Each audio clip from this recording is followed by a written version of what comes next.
All right. We're going to start today interviewing for the second grade math position. And so we have Elisa Aguilera here. And we're going to go around and introduce ourselves. So I'll start with Miss E. Maria Enoch, the school counselor here. Lauren Rodriguez, I teach pre-K. Cassandra Hackfeld, principal. Lorraine Garcia, second grade ELAR. Selena Garcia, third grade reading teacher. All right. So we have some questions. They're here in front of you. And we're just going to go around and say the questions. And you have your sheet there in front of you if you need to look back at it. Okay? Okay. All right. So tell us a little bit about yourself, including personal strengths and weaknesses. Okay, I have 9 years experience in teaching. I've taught first grade, self-contained, second grade, we were departmentalized. I've taught math section and reading though. In third grade I had 4 years experience in Math Star. And so a lot of experience with teaching and working with children. As far as personal strengths, I've always been very reliable, dependable, very dedicated to my profession, good classroom management, good team player, and weaknesses with teaching, I assume, I'd say maybe over planning at times, you know, having to get back with the team and seeing if we're all on the same page, if we're getting to, you know, everything we need to. All right. My way. Which way? Tell us why you are interested in this position and what you think is the biggest challenge for teachers today. Okay, I'm very interested in this position because I do have that math experience, and in second grade, I very much enjoy teaching second grade math, and just having the experience with that, just knowing what I'm getting into, being familiar with it. And I think the biggest challenge for teachers today is when you're lacking that parental support. You know, it's great when you have, you know, the more parental support, the better. When you have parents that are willing to help at home, you know, willing to help with homework, keeping in communication with you, then, you know, everything's great. But there's, you know, of course, those times when you just don't get that, you know, parental support, and so that's always challenging for the students and the teacher. So give us some examples of how you have instructionally designed your lessons to meet the varying ability levels, for example, for GT or SPED. Okay, I'd say for GT, you know, I've always been in a school where they offer a GT program where you know, we'll have some, where they're actually sent out and working with the GT teacher. And, but of course I try to include some higher level questioning and, you know, getting them involved in the lesson and discussion, making sure it's more student-centered rather than teacher-centered. And as far as the special ed students, you know, breaking it down, making it easier. A lot of that also is spent in tutorial times, just, you know, I often have to do a repeat of lessons to make sure that they're understanding the concept. Okay. All right, what's your knowledge of RTI and how would you ensure you're doing your part in the process? Okay, with response to intervention, I would ensure I was doing my part by, you know, I know from schools to school it varies. With our RTI program, we actually had a tutorial period where we get to work with our tier 2 students, and our tier 3 students were sent out to the RTI teacher. I'm not sure if, you know, I guess we'll get into that later about the how this school actually does that. But, you know, it's working with those students, ensuring that they're on grade level, that they're, you know, and working with those that are not on grade level to bring them up to grade level, making sure that they're successful. Great answer so far. How would you incorporate technology into your lessons? Okay, I'm not sure about the technology here, but in the school where I came from, I was the only teacher with a smart board, with the interactive whiteboard, and I used that thing because the kids loved it. Like during tutorials, you know, that's when I used it a lot. But just, because it's an interactive whiteboard, I find fun games, math games. When I was teaching reading, I'd use it for reading. That's the main technology that I've used. A lot of schools do have smartboards, whiteboards now, so that's. But lately, when I was substitute teaching this past couple of years, I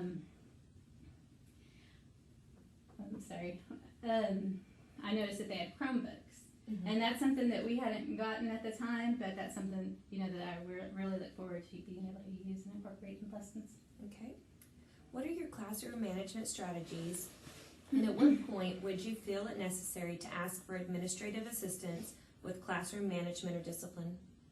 Okay, classroom management strategies, I've always learned from the very beginning, let them know your expectations, what you're going to require for them to be successful with their behavior. So at the beginning of school, and this came from my school classes, and we had what you call teach choose, where you teach them the proper way to line up, proper way to sit in the hallway, to wait on the bathroom, just for every, expectation that you have, you teach them that. So that's what we spent like the first week on, working on teach choose. And that, I've used that everywhere I've gone, every year, and that always seems to help with the behavior. So it could be mid-year, and if they're lining up rowdy, then I'll have them go sit back down and let's do it the right way. And so that really helps as far as classroom management. I do have little strategies to use with them, little teacher phrases, things to get them quiet. But of course, I always give them a chance, give them an opportunity, give them a warning, and then we've always used the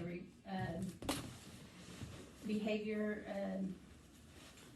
chart, for conduct sheet and all that. And so it has so the parents can see the behavior, So of course, if I need to talk with parents, I'll give them a call or meet them personally, but especially, talk to the student and let them know how we can improve that behavior. Okay. Oh, and I'm sorry, I didn't answer the last part of that. So as far as getting the administration involved when needed, I found that with all those strategies, there hasn't been too many times when I've had to involve administration. There was one instance when I had a little troubled child. He had a rough background, and he did not want to go to the office. He wouldn't move out of his desk, so I did have to call the principal for that, and she came right away and handled it. She had some trouble too, though, so yeah. But yes, I'd say I'm pretty good with, classroom management. I know you kind of mentioned some ways you talk to parents, but what are some other ways you would communicate with parents during the year to report good and or bad news and encourage their involvement? Okay, like I said, the daily conduct sheet is really good for that because it allows parents to stay involved in their child's homework, if they have homework that night or what events are going on that week. And it shows also behavior, how the child behaved that day. And so,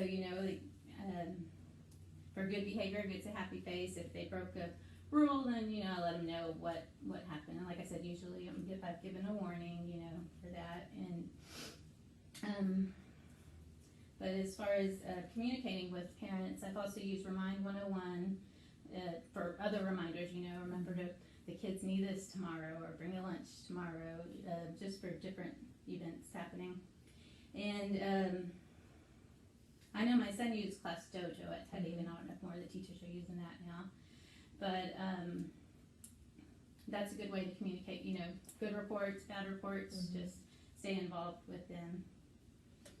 And as far as encouraging parental involvement, welcoming them at parties or any school-wide events that maybe help. Okay.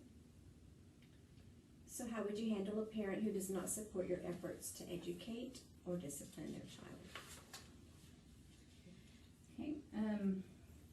I've always found that, just the kind of person I am, I have a calming demeanor. If I have a parent that's upset or just, like this question asked just doesn't doesn't support your efforts, well, I always found that just through my work ethic and, letting them see my dedication to the students, that, they're going to realize that, hey, this is a good teacher, and as far as, the kids, the student, well, once they see, that their child actually, developed a relationship with me, that they enjoy me as their teacher, they like me, I think all those feelings of, not supporting you will change, just over, developing good rapport with the parents. And of course, I keep it professional, make sure to maintain professional relationship with them while talking, and if I need to involve, the administration, just depending on how that's handled. Okay. What is your philosophy on preparing students for the STAR test, and what strategies would you use to prepare students who have not been successful on a benchmark? Okay, in preparing for STAR, I really, I wouldn't say it just with STAR. This question is just with, any concept we're trying to get in general in math or reading, whatever. But in preparing for that, I want to make sure they're successful. I want to make sure that they're getting taught through their style, their teaching style. And so that includes, doing hands-on activities, making it fun for them, keeping them engaged, really. And let's see. And I've always found that, like I said, including those fun games, breaking it down to their level, then that's always been very good with that. And for students who haven't been successful on benchmarks, that's, when we really get into it, and that's why I like, having that in-class tutorial where you can pull that small group and work with them, whatever skill they're not getting, then, that's what we'll work on. Thank you. How do you motivate the unmotivated? Okay. As far as motivation, I've always been in schools where you're allowed to send the student to an office for a prize, if they do well on a test. Even for those students who, are your lower students who may not get the chance to do that because, they're struggling. Well, if they have an improvement in the grade, if their test grade was, came up 20 points from last week, well, I'll send them to the office. I'd send them to Miss Garcia and say, hey, check this out, and make a big deal about it, let her brag on them too. And I found that that's always, motivating, just helping them see that they can be successful. And just different, involving maybe different rewards for that, just depending on what it is I'm trying to keep them motivated with, whether it's behavior or learning. Like I said, I've always found trying to keep them engaged, and that tends to motivate them. Okay, how would you respond to the following remind text from a parent? I'm tired of my child being bullied by others. Why haven't you done anything to stop this? Okay, I would definitely call this parent and meet with a one-on-one conference. To reply to their text, I would probably put, we need to set up a conference, please call me when you're available, rather than have anything, in writing. I'd rather say it face-to-face in person. All right. How would you respond to a coworker asking about her nephew's grades in your classroom? I'm asking that question. So, okay. Well, I do, realize about confidentiality, and if she's really close to her nephew or her family, well, then she'll find out information from her family, from her sister or brother, whoever. So I wouldn't be allowed to discuss his grades, of course. All right. So how would you utilize an instructional aid? Okay, I've had years where I've had an instructional aid and years where I haven't. But I've definitely used them as another classroom teacher, when I have had an aid. It's like another set of hands. If I'm working on centers or small group, I'll work with a few students and I'll say, I might give her those, depending on who I'm working with, I give her a group and let her work with them also, so we're reaching more students that way rather than just me as a teacher. I've also had an instructional aide who was in there primarily to work with the special ed students. A lot of them needed oral administration, so she was very helpful with that while I was allowed to work with the other students.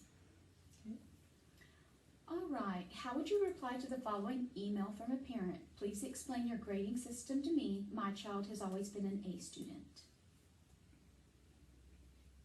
Okay, that would take some time. I always spend a while on emails. I really do, just because I want to make sure I have everything worded correctly. But also, I'm not sure what the district policy is for as far as grades. In the past, I've been to schools where you have to have six grades per 6 weeks. We'd often get more than that, but we were required to have 6. So it would include whatever the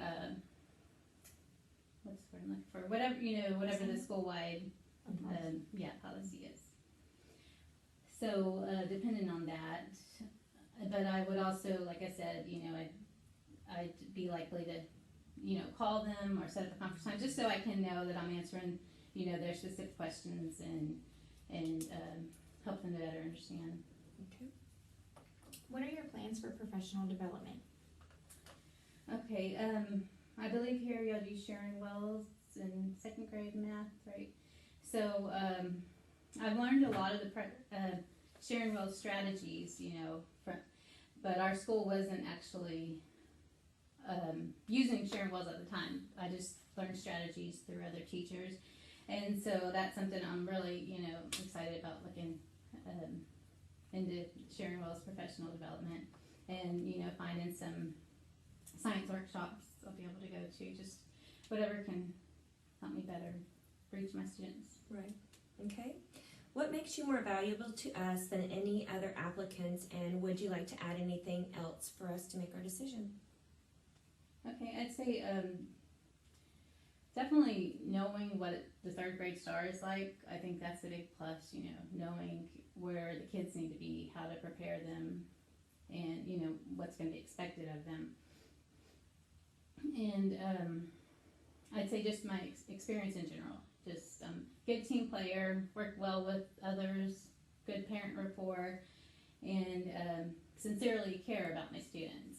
So, and anything, let's see, also I'd like to add that I'm willing to take on other assignments. I've taught summer school in the past. I've taught adult literacy classes, which were evening classes. To me, this little break I had from teaching has been a big refresher, and I'm ready to get back into it, ready to start all over. All right.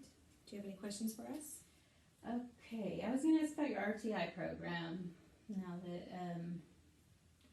Okay, well, we have a teacher that comes in 3 days a week to do RTI, and she pulls small groups out of the classroom. We have meetings every 9 weeks to look at their progress and decide if we need to add or remove, and teachers give us input. She, follows her program, and they have strengths or certain goals that they have to meet, or we want them to meet, and so we look every 9 weeks and see have they met their goals, and what do we need to do to help them out better. So they'll leave the classroom 3 times a week for RTI. Okay, is that during like a tutorial? Do you have it in We do. tutorial We period? do. We have a 45-minute piece in the mornings. 2nd grade would be 8:45 to 9:20. yeah, and so it's like an built-in tutorial where you're sending out your RTI kids, and then you have kids that go to music, you have kids that go to art, and then you keep a group of kids, and then your partner would keep a group of kids. And so it's based on, you have lower groups, a medium group, and you also tutor your high group as well to enrich them. Okay. And as far as the entering information, you'll enter that in DMAC for the RTI stuff. Okay. What else was I gonna ask? I was gonna ask about the grades. grades also. How many grades do you have to have? Is it per 6 weeks? Okay, so for math, I think it's 10 and 2. You have to have 10 daily grades and 2 test grades. Okay. And science as well. Okay. Because it would be math and science. Okay, great. I think that's about it. Okay, well, Yes, thank you so much for coming. Thank you. Specific seating. Right here. That's your spot right there. You're the queen of the presentation. Oh my gosh, I felt like I'm hosting or something. I should have brought y'all something. All right, Nayeli, we're going to get started and make some introductions. I'm Sylvia Gal, and I've been with the district for, I think it's 15 years. Congratulations. 15 years, thank you. And I'm in the library and the technology department, so help the kids with those. Lauren Rodriguez, I teach pre-K. Cassandra Hackfeld, principal. Selena Garcia, 3rd grade reading teacher. All right, so tell us a little bit about yourself, including strengths and weaknesses. My name is Nayeli Maldonado. I go by my middle name, so Nayeli. I've just moved back from, I guess, a year now, Palacios. Favorite color's blue. I'm 27 years old. And let's see, my strengths are probably that I'm very focused and very driven, to the point where I kind of don't need instruction. As much as you tell me, like, what's your outcome, what's your goal, I can pretty much get it done right then and there. A weakness is probably just, I'm so focused that I tend to, like, forget to have a real personal life outside the classroom. That, I guess that kind of tends to suffer a little bit for me. But yeah. Okay. Who wants to go next? Tell us why you're interested in this position. Yeah, so I did love my last position. I just felt there was more need for, well, I guess just for me personally, I'm kind of, my previous teaching experience, I didn't feel like a family unit, and that's really important to me, to like really trust my team without having to look over my shoulder or behind my back. So even though that was a small like location, and this one's even smaller, so I'm hoping they'll find that here, just because it is a smaller school and there's more, I feel, an opportunity for one-on-one with children. Okay, so what are your thoughts on education? Lots of opinions, lots of opinions on education, but I think it's really important to get them started young, as as we're starting pre-K. I did last year. I just think it's super important.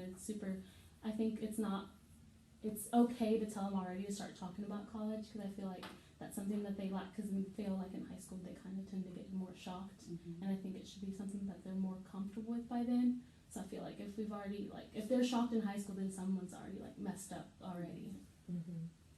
All right. What training or experience have you had in working with children? And I think Austin ISD, I want to say it's Austin ISD or Elgin ISD. I was an 8th grade U.S. social studies teacher, so they are STAR tested, and that was stressful. So I did that, and then later from there, I went to Colorado, and I did the exact same thing I was doing in Palacios. It was just an IA for, I think, pre-K and 3rd grade. They kind of switched me out throughout the day, and so then last year I was a pre-K IA at Palacios High School, or Palacios Central Elementary. Okay. Yeah, so I have at least 3 years under my belt now. Okay. How would you work with children who are of limited English proficiency or have special needs? Well, just depending on the language, I am bilingual, so I do know Spanish. I can't teach it, but we can get that message across easily. And then I think it's just having a lot of patience and a lot of repetition, even with kids with special needs. Because I've already had 2 years where we're in the classroom when we have a special needs student, and for them it's just a lot of redirect and patience and just being okay with repetitiveness. Because I think at the end of the day, it's just trying to. Because I think something that people tend to forget is that. You have this kind of goal set for children, and then if you don't meet it, you kind of get disappointed or kind of let down. But it's the efforts and where you've started that kind of sets it up. It wasn't a failure. It was he didn't get here, but look at the growth that we did. So they forget to look at the growth that started and then where we got to. Okay.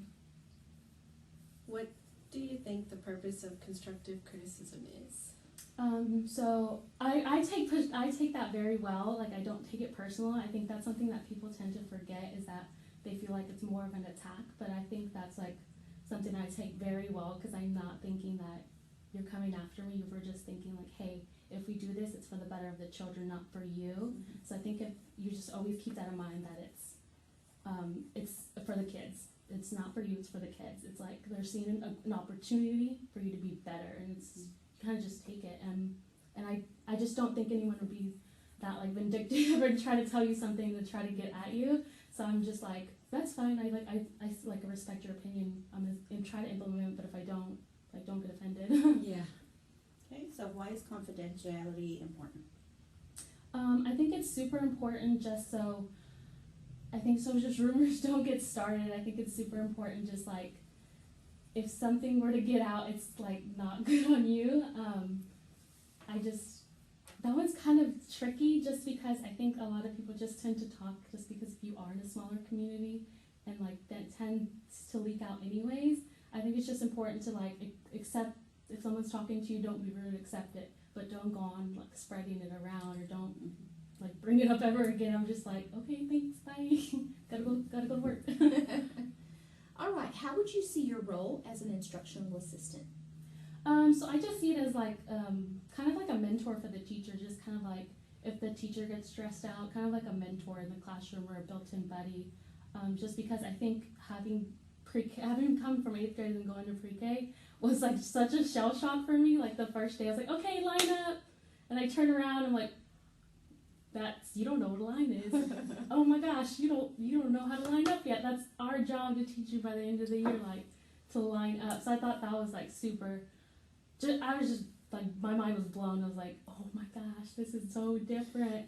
But yeah, I think it's just being like kind of like a ShamWow stress towel for the teacher, just to make sure they don't get overworked, overloaded, and just kind of also redirecting the teacher like, hey, if that's not working, that's fine. Let's try this and see where we can go from there. Okay. How would you communicate problems, concerns, and successes to teachers and the principal? Just always present everything in a positive light. Just try to think of them as opportunities, and just always just keep that comfortable, open lane for communication. Just always be polite and always just bring it up at like proper times. Don't just bring it up during like lunch and sneak it in there or something. I think just definitely be well prepared and just bring up your case and like stand by it. Don't just go back. Like if you don't think you're right, and then all of a sudden you're like, oh, never mind. That just shows like lack of a backbone or weakness behind it. It's like you brought it up for a reason. You should like speak your voice, like use your voice and use it. Okay.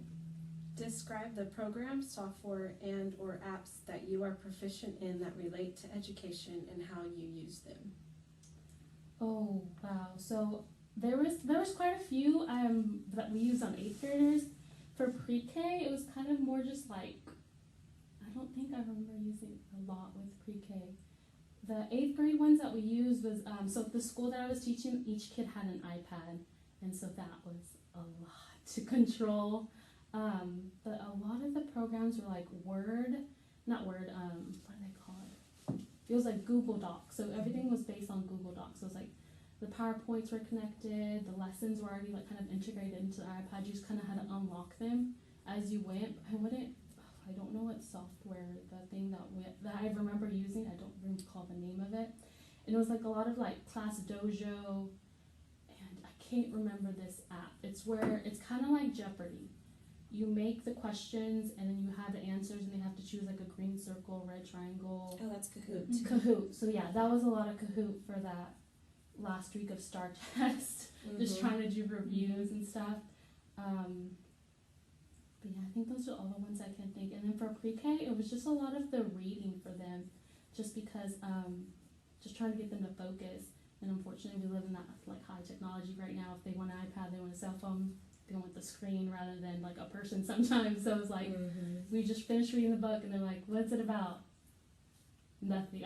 They wouldn't respond. But if you would put like a short story on, they could tell you about that story all day long. And I'm just like kind of jealous of that computer. Right. Yeah. Where do you see yourself 5 years from now?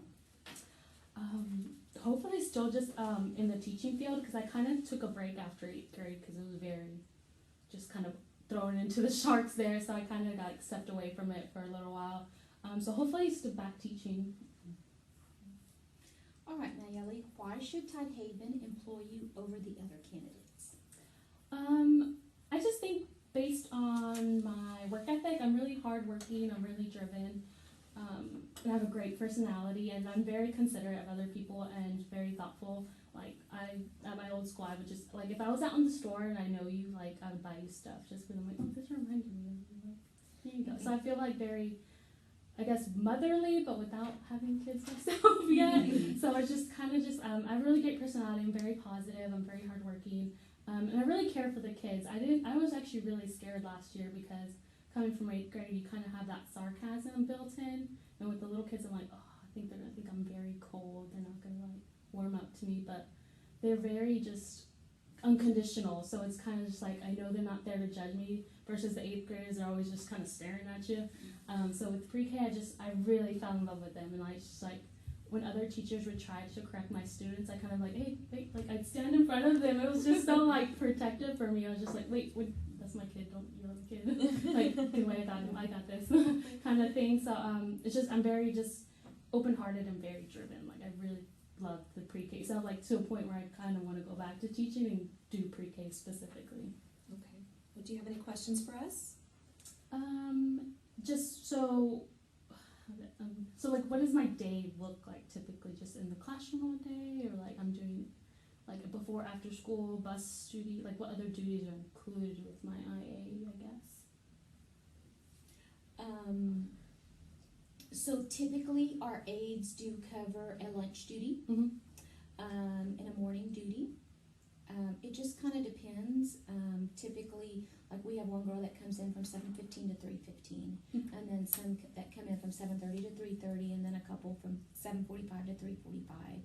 There is a lunch duty in the middle of the day, a morning duty. Just kind of depends. Just kind of pull where you're kind of Yeah. needed, right? Sometime in the classroom. This is a new position that we're adding for the new pre-K class that we also have, and so I haven't lined out everything. Typically, I like people to rotate around because sometimes it's hard being in one classroom all day long. But in this specific case, I also think for pre-K, the consistency of one aide is good for the students, and the teachers. So I would definitely say a lunch duty, and then a morning and or afternoon loading duty.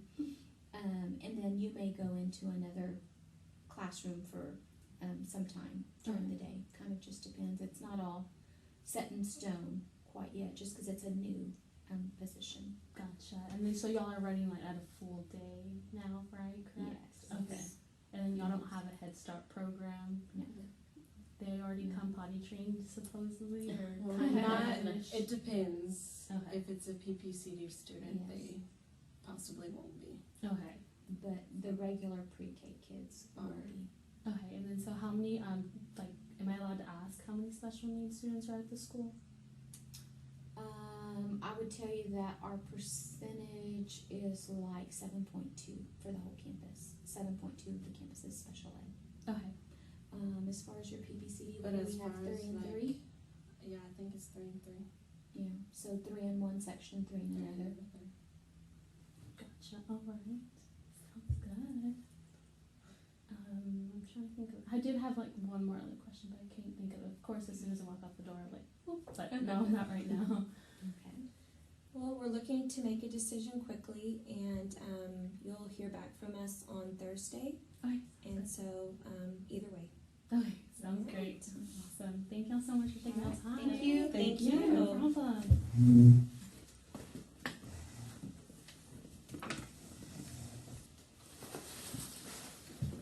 Have a great day. You too. Bye. Good afternoon. Good morning, Miss Crane. How are you? I'm good. How are you? I'm good. You're here today to interview for an aide position. Okay, so tell me a little bit about yourself, including your strengths and weaknesses. Well, I love children. I am. I've been in the education area for 30 years. I started off with teaching preschool when I was very young, and I shouldn't say teaching, helping with preschool, and I really enjoyed that, and so I've pretty much stayed in and out of the field of education over the years for that long, and I feel like that one of my strengths is that I'm very compassionate, I'm patient, and another that I have a lot of passion for helping children grow. Good. A weakness? Sometimes I think I set the bar too high, Okay. and so that I become frustrated maybe and disappointed, but I try real hard to reevaluate as needed and change my goal. Right. Okay. So tell us why you're interested in this position. Well, I just recently moved here and heard about your school, and I thought that it just sounded like a wonderful place to be. My husband's retired, so he's home a lot, so I thought it might be fun to get out of the house a little bit and Okay. work with children again. Okay. So what are your thoughts on education? Well, I think that we need to work with each child individually and to help each child grow to their potential, to push them as far as we can, because I think their potential can be raised as they learn and grow. Okay. What training or experience have you had in working with children already? Well, as I said, I've worked with preschool, and I've helped, or I was an aide for kindergarten for many years, and I also did some time as an aide for special ed and some time in 3rd grade. Okay. How would you work with children who are of limited English proficiency or have special needs? Well, I think that immersion is one of the very best ways for children to learn a second language.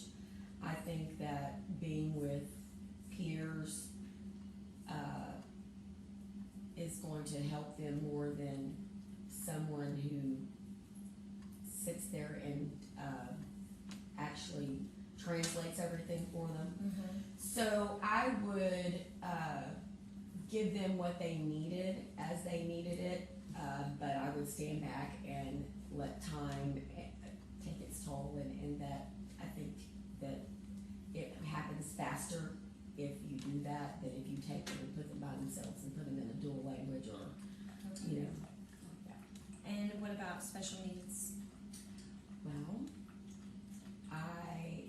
to ask me the question again about the special needs. How would you work with children who have special needs? Okay, well, obviously each need's gonna be individual to that child, and so I would look, evaluate the child and decide what I thought they needed, and then I would find things that would match that and would help them to grow to their own potential. Okay.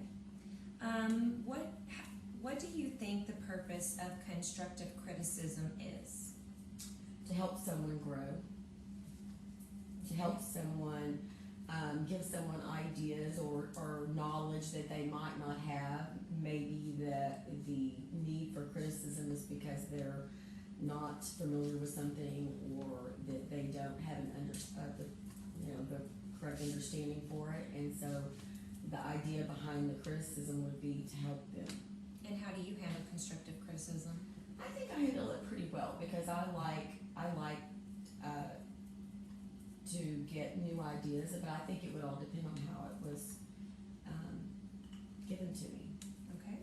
Why is confidentiality important?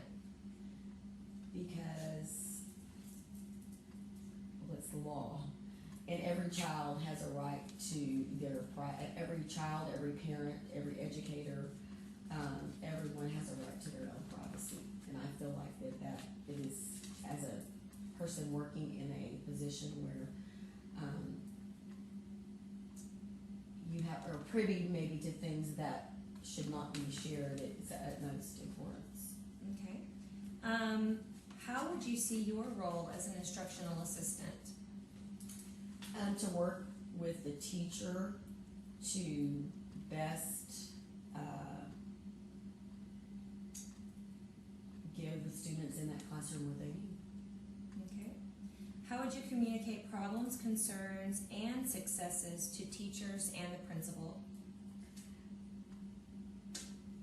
Well, I would follow the chain of command, and I would give, whatever information I needed to give them to the right person with as much diplomacy and dignity as I could for their sake and for whoever's sake I was sharing the information.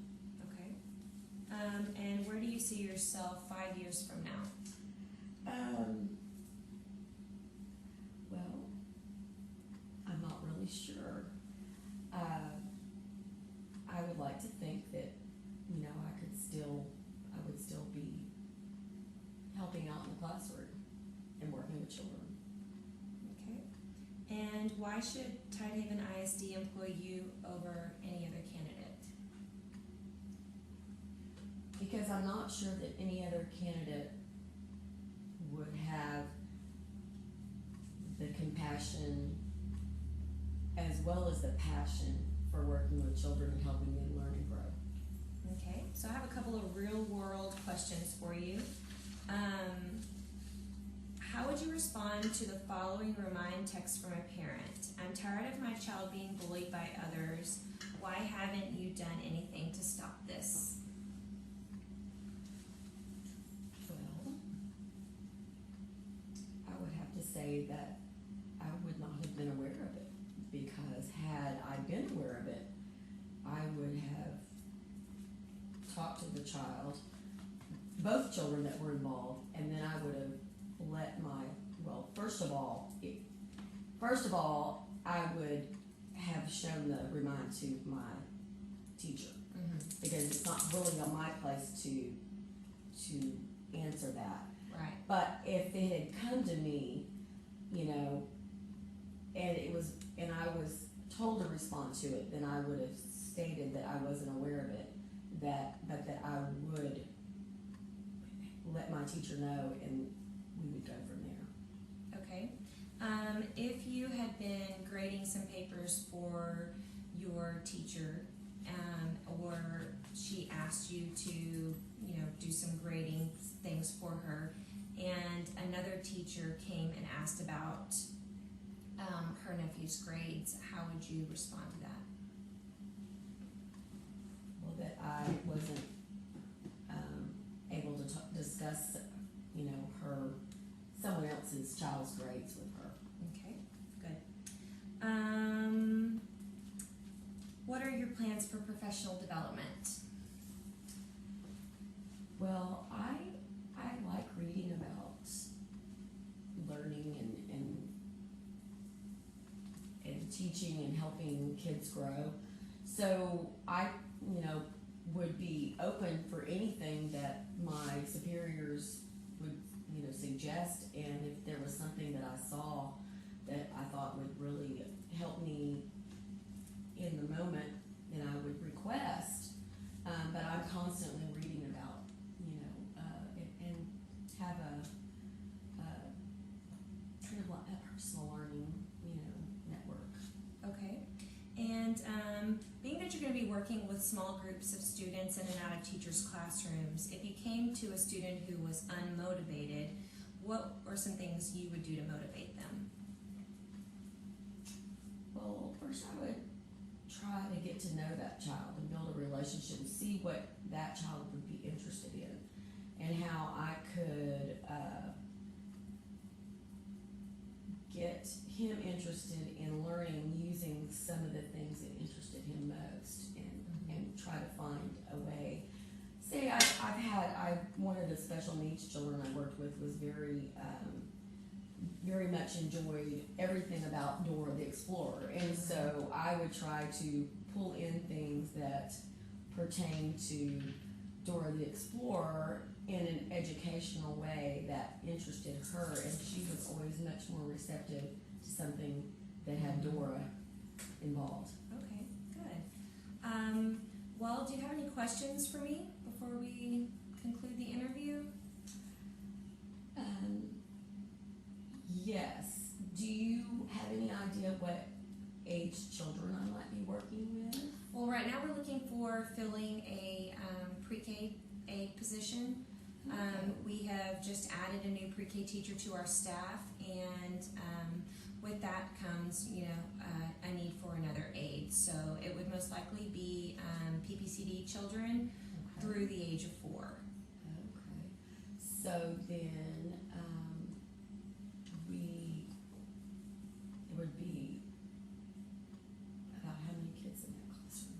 Just curious. Well, right now we have 14 students in each class, but since we've moved to an all-day pre-K, we are anticipating a few more students who may not have come because of busing or drop-off situations before. So we are anticipating a little bit of growth. I'm not sure how much, but right now we're sitting at 15.